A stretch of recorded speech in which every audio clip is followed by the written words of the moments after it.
This episode of Rookie Hunter is brought to you by the Wild Sheep Foundation. Adventures in sheep country can change your life, and as residents of BC, we're very fortunate to have 3 different species of sheep in our province. After attending the Wild Sheep Foundation's annual convention, Sheep Show, in Reno, Nevada, we got to see what conservation looks like firsthand. The Wild Sheep Foundation's ability to raise and put millions of dollars on the ground each year to keep these majestic animals on the mountaintops worldwide is unmatched. The Wild Sheep family is a diverse group of people from all walks of life, and membership is open to anyone. Whether you're a seasoned pro, it's your first time on the mountain, or you just like to see sheep on the hillside, you can sign up and join today. Kelly and I are lifetime members, but you can become an annual member for just $45. You can also become a member of the Less Than One Club, which is the only club you want to get kicked out of. If you've never taken a North American or international ram, you can join us in the Less Than One Club for an extra $25. Plus, Less Than One Club membership also includes entry into a draw for 3 separate Doll sheep hunts, which will be given away at Sheep Show in 2019. For more information on the Wild Sheep Foundation and to become a member, head over to wildsheepfoundation.org.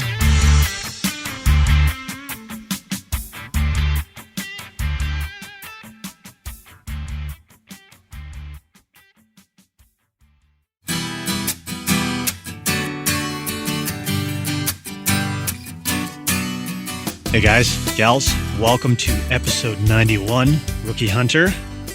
We're just 1 week away from heading to Sheep Show. Next Thursday, we'll be hopping on a plane and heading south. Hoping to see a lot of you guys there. Looking forward to a good time, and I'm sure we'll be coming back with some good stories. We've also got lots of guests lined up for interviews, so I can't wait to get down there. It's going to be a lot of fun. If you're a last-minute person, I bet you can still go to the wildsheepfoundation.org and get yourself registered. You can come for a day, for an evening. You can check out the Meat Eater live show, which is happening on Thursday. Lots of good stuff going on, so go over to the wildsheepfoundation.org and check out the schedule. While you're there, you might as well become a member. Membership info is there, and if you're attending, make sure you are part of the Less Than One Club. You can win a sheep hunt, as I've said many times in the intro. Also, please check out North Arm Knives, northarmknives.com. Get yourself a nice custom blade delivered right to your doorstep. Those guys have been supporting us for a long time, so please return the favor and support them. This is a quick episode today. Kelly's going to take me through the steps of counting rings to age rams, a technique and skill that is going to serve us well as we head north for our sheep hunt in August. You can follow along in the show notes. There's a link to the document that Kelly was taking me through. If you want to check that out, everything is up on our website. Episodes, links, photos, theriookiehunter.com. You can also get our contact information from there. And we have some fun on Instagram, so make sure you follow us, the Rookie Hunter Podcast. Let's get into this episode. Sit back, relax, crack a cold beer, and enjoy episode 91.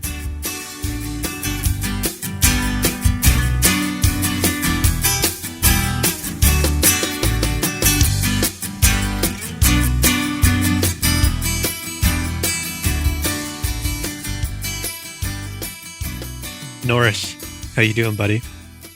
Good. Oh, he seems a little stressed out. I don't know. He hears sounds and he doesn't like them. Yeah, I think the last time he was in the studio was in the old one. Which was, I can't remember. I thought he's been here before. Maybe he has. I don't know if it was for podcasting. Yeah, his leg's getting a bit better. He had the the rod put in with the screws and all that. Yeah. And we've been doing physio and icing them and stretching them like every day. He still can't go up and down stairs. We're on like month 4. That's crazy. Shitload of stairs to get up here. Yeah, there is. So a little bit of training for me to pack him around. Yeah. I mean, he's walking pretty good outside of stairs. I mean, most people when I'm walking them, they don't even notice anything's wrong. Like the leg functions pretty good. It's just that there's a little more accommodation being done at the shoulder blade level. Yeah. A little bit different gait, but it's very hard to notice. Yeah. And he gets sore quick. Long road to recovery, pal. Yeah. We have noticed some significant improvements. Yeah, no, that's good, man. You just got to take it easy and get him over this and get him back out in the bush. Exactly. Just don't be jumping off any cliffs, pal. Yeah. Hopefully you learned your lesson. Exactly. Cool. So if we sound different, it's because we got some brand new headsets we're trying out. We picked them up for Sheep Show. Next week, we got a whole whack of interviews lined up. And I didn't want to pack around stands and mics and headphones. So yeah, trying these out. Should be good. They obviously don't sound like these nice broadcast microphones that I have in here, but they do the trick, and yeah, it should be good. Yeah. So we've got I don't know how many interviews we've got scheduled now, Kelly, but quite a few. So we've got conservationist, well-known one. Yep. Maybe Sheep guides. We got some fitness experts. Yeah. Yeah. We got some other folks that people will recognize. Yeah, no definitely. doubt. Yep. So they have podcasts themselves. So we're going to be putting up some posts on our Insta story next week as we lead up to Sheep Show. We'll be there on Thursday next week and open it up for you guys to submit questions to some of these folks. Might be kind of fun. So if you don't follow us, you should follow us. And if you do, then keep an eye out for those and get your questions in, because it'll be fun to pass those over to all the folks we're talking to. I'm looking forward to it.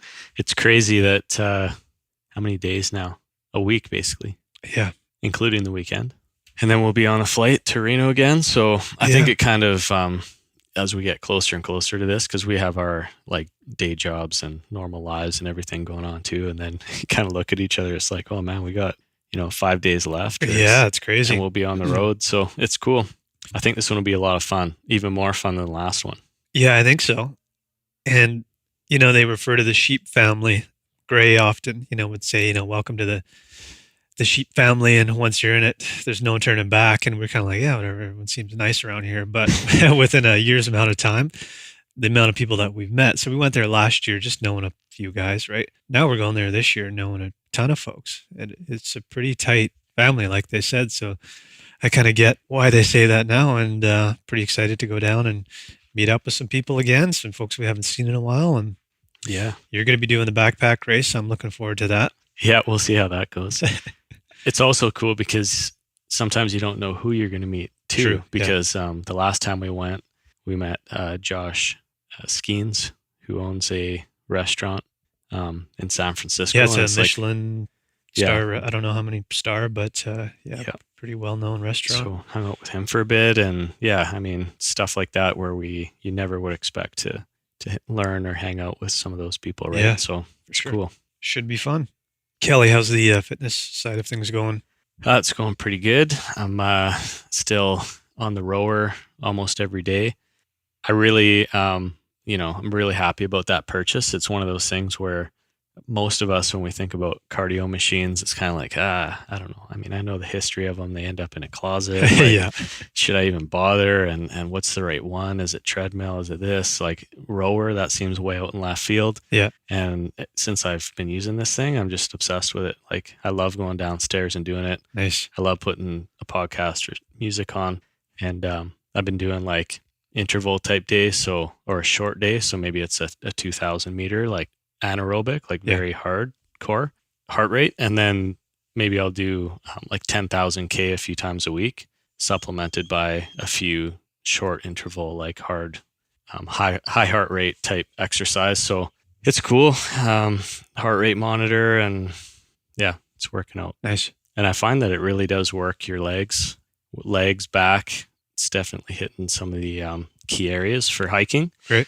And the other thing I picked up was some dumbbells, like the Bowflex adjustable ones, which are crazy because they go up to 90 pounds, which I'm nowhere near 90 pounds in any form of exercise. Me neither. But what I can do is tricep extensions at 10 or 15 pounds, and then switch it to like shoulder press at 30, and then squats at 50 each. And it just kind of gives you that full ability to do a full gym workout in your basement. Yeah. All you need is a bench that's adjustable and a set of those, and you're good to go. Yeah, that's what I've been doing too. It's nice, man. It's nice to have that stuff in your house, and you wake up and it's kind of right there. So every morning I hit the bench. Yep. There's no excuse not to do it at that point. No, and when the stuff is there, it's kind of like I purposely leave like the kettlebell and the weights in a spot where I know I'm going to see them. Yeah. So it's like a constant reminder, and they're just looking at me like, "Hey, man, we're over here." Trip. Yeah. So that's been good. I've been going to yoga every day, which I've never done before. I've always done like 3 a week, but I just been like, just thinking about this hunt, man. Yeah. I actually did 2 classes in one day on Saturday, which was really? crazy. I have to do another one with you because just the more you do, like I try to stretch as much as possible. Yeah. But it does kind of, you have to make sure you're stretching. You have to make sure you're, because you're putting more pressure on your muscles and everything else. So I might have to do one with you just to loosen up again. Yeah, and it's there's more than just stretching to it too, obviously, right? Yeah. Like Like it's actual exercise. Yeah. It'll knock you over too. With so it's the hot yoga, and apparently with this you can burn up to like 600 calories in one session, which is pretty significant. I love sweat. I love the heat, man.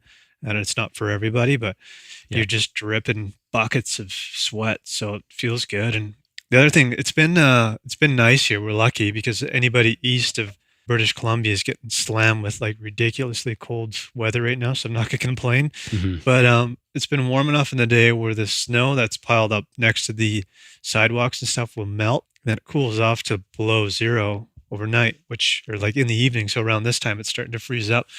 Kind of makes it shitty for running, so I haven't been running outside. So what I decided to do was finally try the indoor track. Oh yeah, you were telling me. Fuck me, it's terrible, man. I'm sure there's nice ones, but this one, it's you know where it is. It's in the H2O Capitol News Center where they do. Oh yeah. So there's no natural light. It's just like these shitty lights that they got hanging above the track, and it's kind of stale air, and it's terrible, man. So the headphones with the music doesn't push you through. No. I guess once you get to like 3 kilometers, you're like, oh my God, what am I doing? Well, you're just going around in circles, right? Yeah. The whole time, and nothing changes. You can't even really change direction either, which would be nice just for some kind of variation. But so I went there a couple times. Went at 6 in the morning, and there's a lot of old folks that go and they just walk it. That's great. Like I'm glad that they get to use it and stuff like that. But they take up the whole length of it. So every time you run by them, you kind of have to like duck around them, and it wasn't really fun. So I'm not going to do that anymore. Let's put it that way. So what I figured, I'm going to get a pass for the H2O Center. Yeah. They've actually got a nice fitness room there it's all glass and it overlooks outside. So there's treadmills and spin bikes and all that kind of stuff. Going to get a 10 punch pass kind of thing until it's nice enough to run outside again. So just fill in some gaps and use some of the machines there too in the meantime will be kind of nice. So sweet. Anyways, man, I think we're both on the right track here. That's my January stats. Nice. It's 103 kilometers. That's awesome. In a month. Beauty. Yeah. I don't think I could run 103 kilometers in a month. I'd probably have, as much as I like to run and I feel good about it afterwards, I still have trouble doing it. Like, I just don't love it as much as you do, I don't think. It takes time. That's the thing, man. It's that, I swear you just got to run a 10K. Yeah. That's it. That was like the breaking point for me because I hated it forever. Yeah. Until I don't know, there's a switch in there that I think you just got to flick and then you're into it. Maybe not. Yeah. But I know where you're coming from for sure. So yeah. Well, I think it's good. We're both being, we kind of got a good start, right? Yeah. Good start for January. We'll just keep the momentum going into the other winter months. And then I'm looking forward to spring because once that happens, there's so many more options. Oh man. Yeah. It's endless. Throw the pack on and go up to the Alpine or whatever. Yeah. Which, do you have snowshoes? No. I was thinking about a snowshoe one of these days. Kyle does, so we might be headed up somewhere. Nice. I do the cross-country skis. Oh, yeah. Enjoy that. Kelly, I'm feeling kind of horny. Oh, nice segue. So what do sheep have? Horns. Yeah. We're going to talk a little bit about that. Well, here's the thing with sheep hunting. It's not like you're counting points on a mule deer, right? You're counting rings, and there's no room for error, right? No, when you're aging a ram. No, you don't want to make that mistake. No, and it happens. I was looking at some stats for harvested sheep in the area that we're going to actually, and there's counted illegal rams every single year. Yeah, like a handful of them. I imagine the fine's pretty hefty. Yeah, well, I would imagine that these guys are reporting. That's why they're on there, right? And some years there was 5 illegal. And I've heard stories of guys who just thought they were they were convinced it was legal and took the shot, and they get up there and Yep. no go. It's like close, but close isn't good enough. Yeah. So I was listening to a podcast where they had a person on specifically that one of the people in his party did that.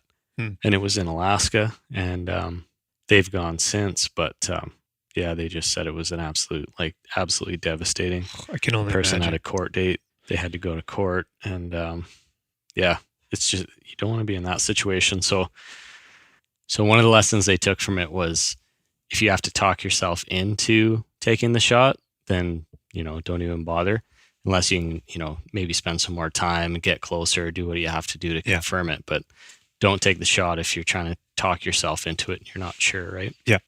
So just in general, the way that you can determine if a sheep's legal is it either has to be 8 years old or more. Yeah. Or it has to be full curl. And I'm talking thin horn sheep only, Yeah. so not big horns. So full curl is defined as the horn tip extending beyond the forehead, nose, bridge. Right.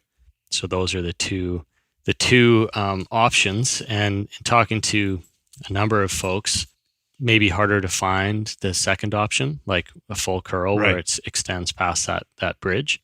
So ultimately what you're relying on is your ability to, with good glass, count the annuli that are on the horns. That's why good glass is so important when you're sheep hunting. Yeah. So anything that you can afford, basically go for it, because it'll be your best friend when you're out there. We're kind of doing a bit of research, just focusing how do you count sheep? How do you count annuli? And there's a lot of good resources out there. Some of them are on the Wild Sheep Society of BC website. And if you Google, counting mountain sheep, stuff will come up. Cool. I guess just to summarize, and actually we could talk about sheep horns a little bit. Like, what do you know about thin horn? Nothing. Because what I've learned is the majority of the horn growth occurs in the first 3 years. Right. And then that typically drops off with age. Right. It's kind of interesting because, and obviously we don't have pictures here that we can show folks what we're talking about, but well, how about we'll put a link up to this website. Yep. If you guys want, while we're talking about this, you can kind of scroll through and see what we're looking at. So check the show notes, and there should be a link there. For sure. And there's a number of examples of, sheep skulls and horns on this that we're going to be talking about. But you can kind of see, if you start at the tip of the horn. So the photo we're looking at, it's got the coolers in the background there. Yeah. If you start at the tip of the horn, there's a slight line there. If the horn's not broomed, you'll see, and that's usually like very young ram will just start getting tip of a horn sticking up right in their first year. That second year growth, there's usually a pretty wide span with a somewhat strong line there, an annuli. Right. But once you get to the third, that's kind of like the first prominent dark line on the horn. So I think what I've been doing, you can find tests online, and you can even find pictures of any thin horn. Like, go on Instagram and just try to count them. Yeah. Talk to the person that posted it. You can always kind of test yourself, right? On there, So what you can do is, what I usually do is try to find year 3 right off the bat. And then from there, you can proportionally kind of work your way down the horn. Right. There's usually some type of symmetrical kind of proportional distance as it closes. Year 3 to 4 is a certain distance. 4 to 5 will close a little bit, and so on as you get down to hopefully 8 years or more. I think what you really want to make sure that you indicate the real annuli versus the false annuli. So you may see a lot more lines on the horn, or what you think are annuli, but they're actually false. Right. They don't go all the way around the back of the horn. I think you want to make sure that you get a perspective of multiple sides of the sheep and multiple sides of the horn. So you want to see the back and count them from the back. You want to see them from the side, count them from the side, maybe even the inside if you can. I feel like a phone scope would be handy for this. So you could get a photo, really analyze it, because it's tricky when they're moving, right? You're trying to count. But if you could get a good solid photo of it, at least you could kind of zoom in on a little bit, double check, triple check, trust your eye, do a count that way, get a photo, count again that way. Yeah. Maybe I'm overthinking it, but it seems like it'd be a useful tool. Yeah. I'm interested to kind of put ourselves in that situation and see what it's like. Yeah. And maybe we can fake it at Sheep Show. Like we'll hide behind a couple booths with the spotting scope and look for mounts in the room, right? Because this convention center is pretty big. Yeah. Maybe we can try that. What are those creeps doing behind that? What are they doing behind the whatever booth? Yeah, I mean, I think the big thing, and you'll get better at it with experience. The dark annuli are typically real, and if they go all the way around the horn, then you're probably good. The more you look at them, the more you start identifying some of the patterns and ridges. Like usually the true annuli will have similar ridges on the edge of and the false ones don't necessarily match 100%.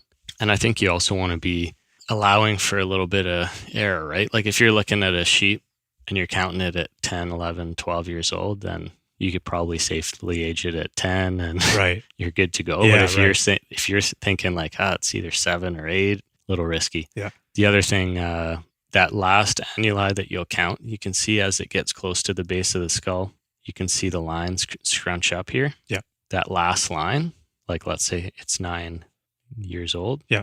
And the little bit of growth after that means it's 9.5. Right. So the growth of the horn occurs during the winter, and we'll be hunting them in the summer. Right.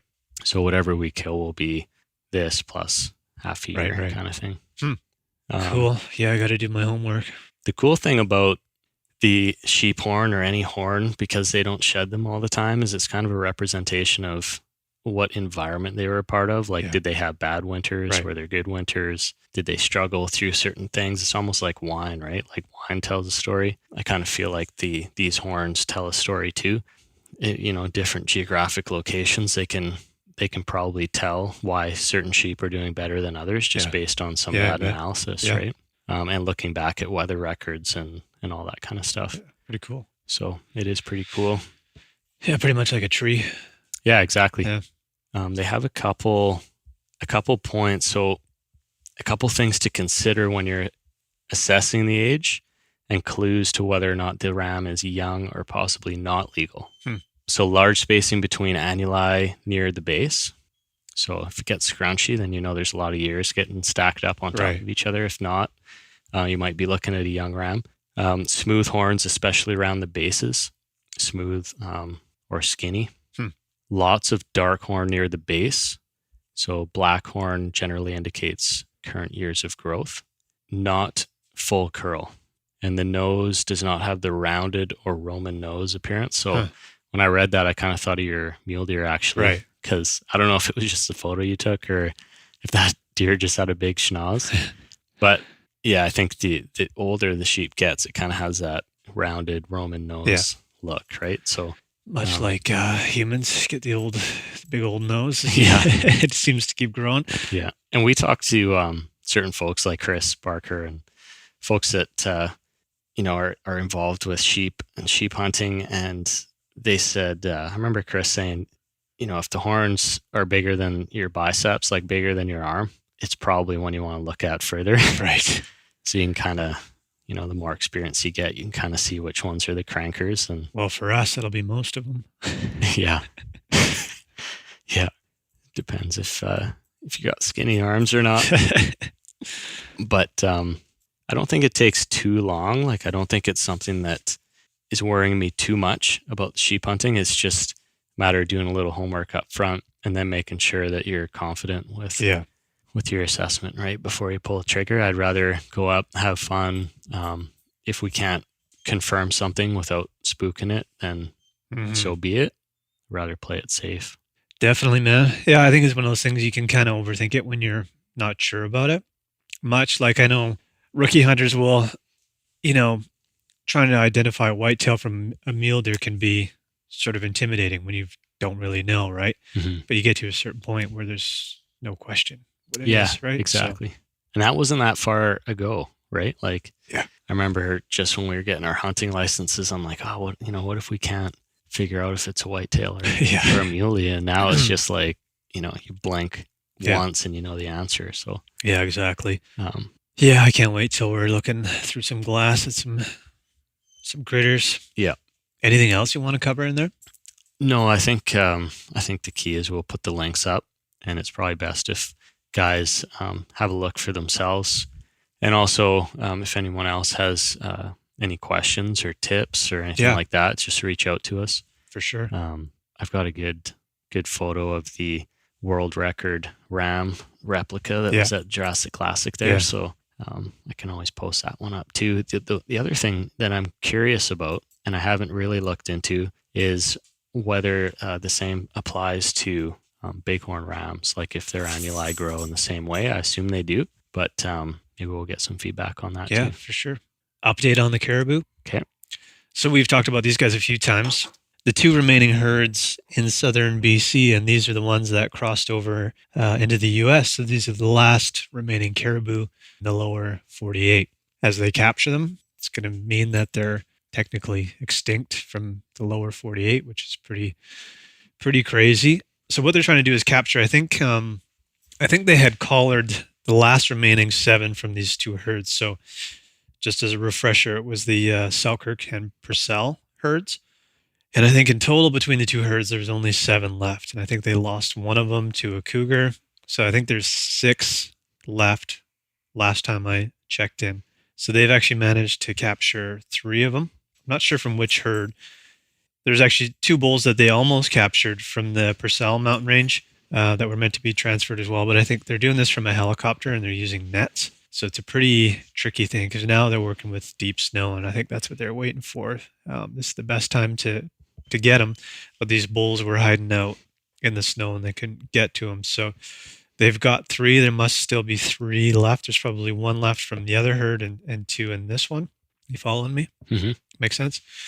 But they're keeping them in pens just outside of Revelstoke. They're calling them maternal pens. They're going to try and get them to breed, and hopefully one day they'll reintroduce them into the wild again. And the more I read about this stuff, man, so we can blame, well, we can't blame hunters anymore because, as we talked about, we haven't been able to hunt them in decades. 40 years, We can blame snowmobiles. I don't think we can fully blame them because snowmobiles have been around for a while, but I think it's only recently become popular. I don't think we can go back 40 years with no snowmobiles either. Mm-hmm. Or we can look at industry, and industry continues to knock out these old growth forests. Mm-hmm. And I think that's probably, I don't even say probably, it's the biggest impact on these herds. And that's one thing that hasn't changed. And one thing that continues is knocking out these old growth forests, man. So something needs to change if they're going to reintroduce these guys back out in there. I don't think they're going to do very well if this continues on. So it's kind of what do you do? It's like, where do they fall in the overall value spectrum? Yeah, exactly, man.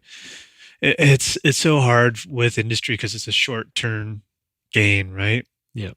And so we make money now, and it's part of the economy, so it makes it hard to discuss because there's jobs and stuff involved in it. And is it worth it to not have these caribou ever again?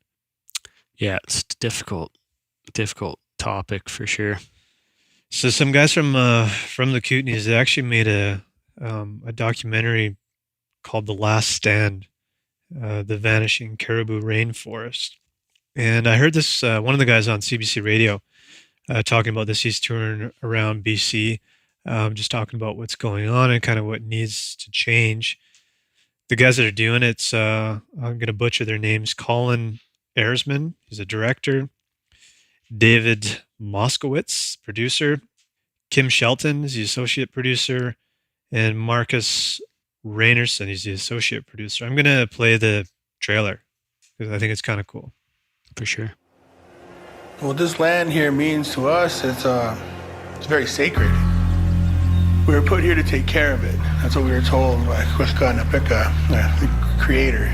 We were put here and they said, this land is here for you to use. And as long as you take care of it, it'll take care of you. The Pacific Northwest of the United States and Canada is home to the largest inland temperate rainforest on planet Earth. Mountain caribou depend on these ancient rainforests for their survival. However, these animals are now on the brink of extinction.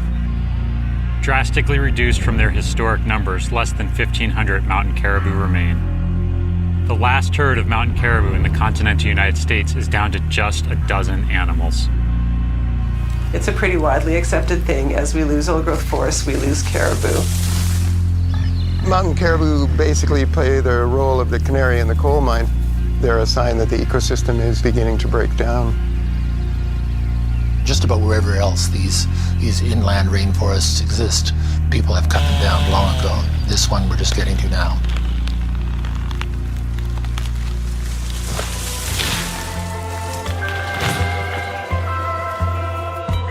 The logging industry in our province has cut its way through some tough years, but now, finally, things are looking up. In many parts of BC, much of the easily accessible timber has been cut. Now it's time to extend and improve access to new areas. You know, people love and depend on these mountains for so many different reasons, and finding a path to meet all of our diverse needs is the big conservation challenge of today. Wild spaces in BC are what give my life identity. They're what give British Columbia its identity. To me, it's not even a question. There's nothing more important than preserving these wild spaces.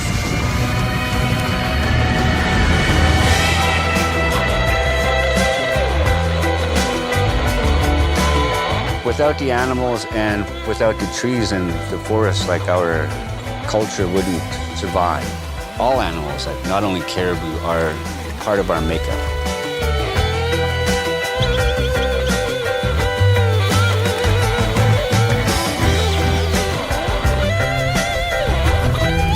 What we need to see is the caribou all reconnected again, all across that landscape. And that means the landscape has to come back and be reconnected again as well.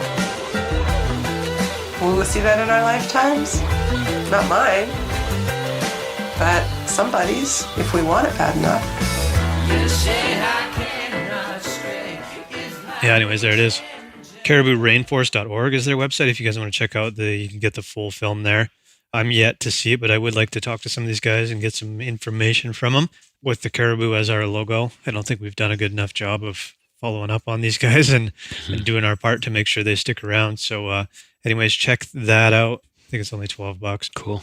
Yeah, man. It's interesting because in BC, we're spoiled and we all think like we know we have a lot of land and a lot of it's public and we're extremely lucky. But when you go on Google Earth and you look at it, it's just totally like pockmarked with logging. Like try to find an area in BC that doesn't have a road going through it. Yeah. In the mountains. Like it's a little bit troublesome, right? Definitely is, man. To say the least. Yeah.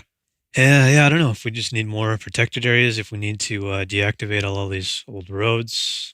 Yeah, definitely need to do. I know the deactivation and rehabilitation of those roads would be huge. Yeah. And I don't think we're suggesting that like national parks are the answer, but more like provincial parks or that like, protected provincial areas, that kind of thing. It's definitely not a happy topic, but no. It's too bad. I mean, 7 animals, that's 6, I think. Yeah. We lost one. It's brutal. Man, it's a bummer, but doesn't mean we can't make some changes. Yeah.